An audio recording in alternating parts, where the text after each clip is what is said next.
Ok, bonjour à tout un chacun, c'est Greg de chez Grexel. Dans le quotidien de tout développeur, nous sommes amenés à développer des projets.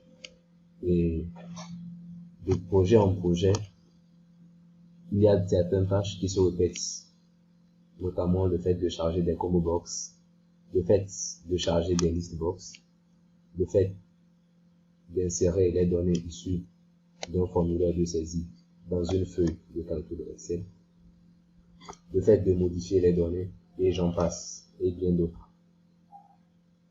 Et ces tâches, nous les faisons régulièrement d'activité de projet en projet. Donc, le but étant de faire des procédures paramétrées afin de rendre le quotidien du développeur un peu plus simple. Donc, dans ce laps de temps que nous allons passer, je vous propose de créer tous ensemble une procédure qui permet de charger une combo box, quel que soit l'emplacement des données dans la feuille de calcul Excel. Donc, nous allons nous lancer directement dans l'écriture de ce code. Et pour ce faire, je double-clique. Et là, vous voyez qu'on n'a aucun code attaché. Nous sommes dans l'événement Initialize, mais nous n'avons aucun code attaché. Donc, qu'est-ce que nous allons faire? Donc, nous pouvons lancer ce formulaire et nous n'avons rien. D'accord. Alors, qu'est-ce que nous allons faire? Nous allons insérer dans un premier temps un nouveau module. Et dans ce module, nous allons écrire notre procédure paramétrée que nous allons appeler remplir combo box. Et nous allons passer en paramètres, nous allons passer un certain nombre d'éléments en paramètres, notamment USF que nous allons typer en tant qu'un objet. USF pour dire user form, donc le user form sur lequel est placée la combo box qui devra charger les données en question. Ensuite, nous aurons besoin du nom du combo box en question, donc que nous allons appeler ici nom contrôle, donc, et que nous allons typer en tant que chaîne de caractères. Ensuite, nous aurons aussi besoin du nom Excel de la feuille, du nom de la feuille Excel qui porte, dans laquelle est chargé les données, est stocké autant pour moi les données, que nous allons typer aussi en tant qu'une chaîne de caractères. Nous aurons notamment besoin du numéro de ligne, le numéro ligne en texte,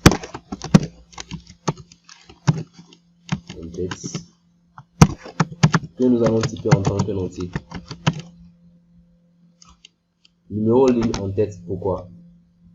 Ici, par exemple, si nous souhaitons charger les données de notre base de données type client, donc ici, le type client, c'est l'intitulé de notre base de données, de nos données, autant pour moi, pas forcément d'une base de données. C'est l'intitulé de nos données que nous souhaitons charger dans notre combo box. Donc là, le numéro en tête correspondra au numéro 4, puisque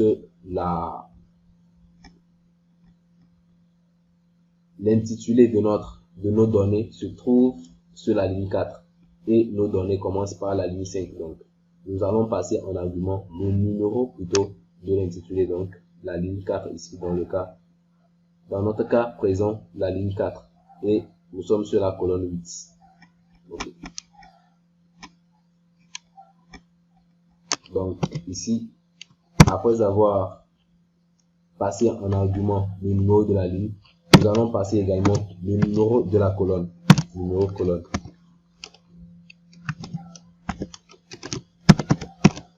Que nous typons aussi en tant qu'un entier.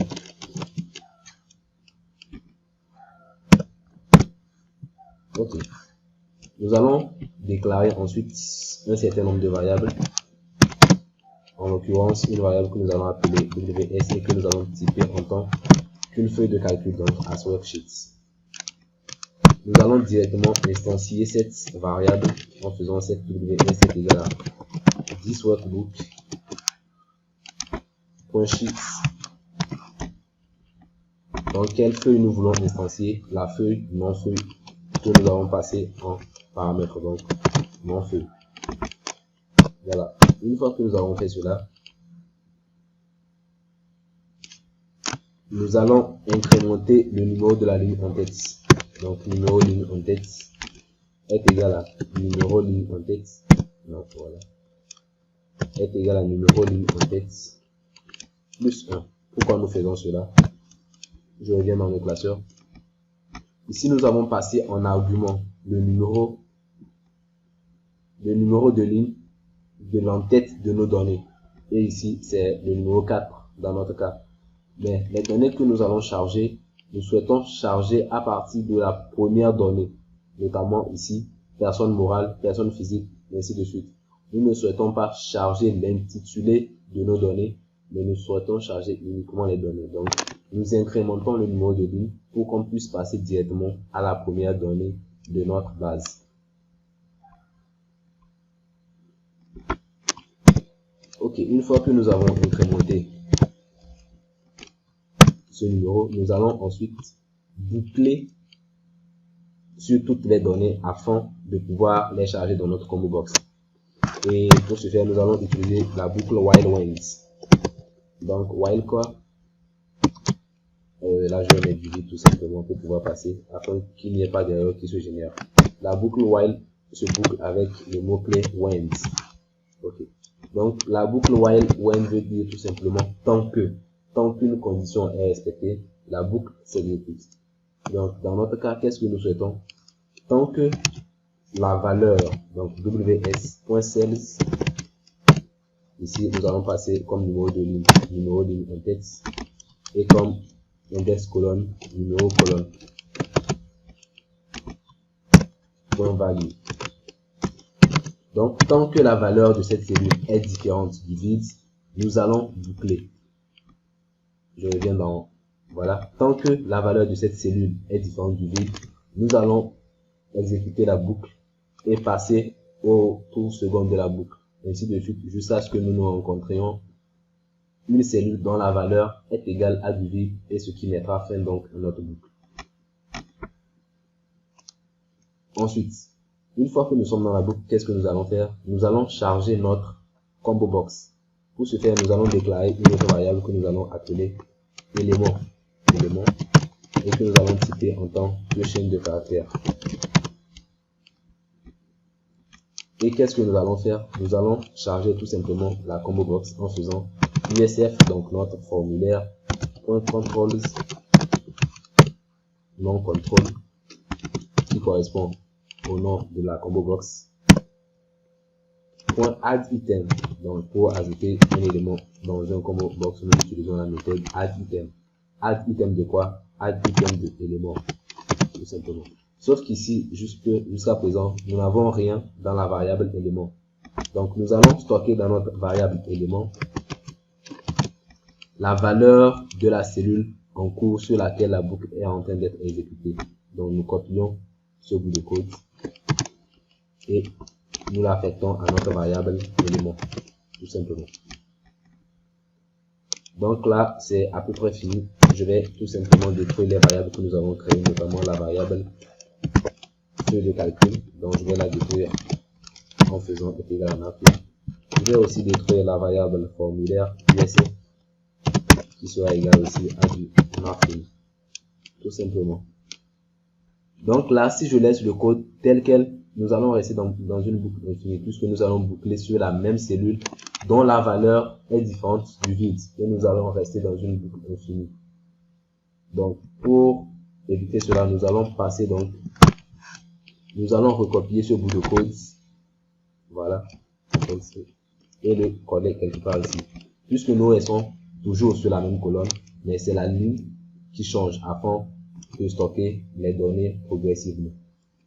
Et là, nous avons fini notre procédure. Nous revenons dans notre formulaire et là, dans l'événement initialize, nous allons faire appel à la procédure que nous venons d'écrire qui s'appelle remplir combo box. Voilà. Et nous allons passer les paramètres, les arguments. Ici, USF as object, il s'agit du formulaire, donc le vue. Après, nous avons le nom du contrôle. Quel est le nom de notre combo box? C'est combo box, donc nous copions la valeur et nous revenons la coller.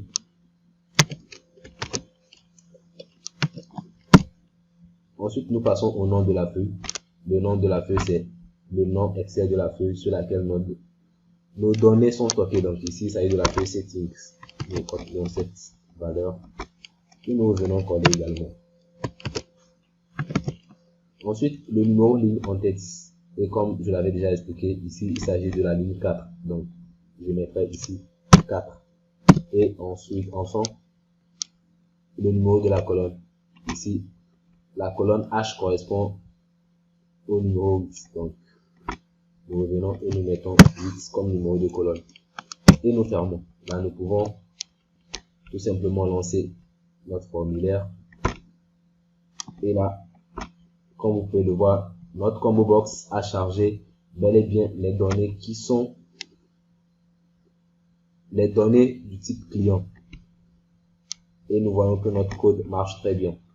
Donc, nous pouvons revenir dans la feuille de calcul, essayer d'augmenter les données, donc de mettre OK. Bon, dans un premier temps, nous allons effacer une donnée et nous allons revenir tester, voir si notre code marche. Voilà, et comme nous le voyons, le code marche parfaitement. Donc, nous revenons et là, nous allons ajouter les données. Nous allons mettre personne physique. Personne physique. Nous validons. Nous allons mettre OK. Oui. Et non. Comme ça. OK, nous revenons. Et là, nous lançons aussi notre formulaire. Et là, nous pouvons constater que notre procédure est dynamique et charge au fur et à mesure nos données. Et charge nos données au fur et à mesure qu'elles évoluent.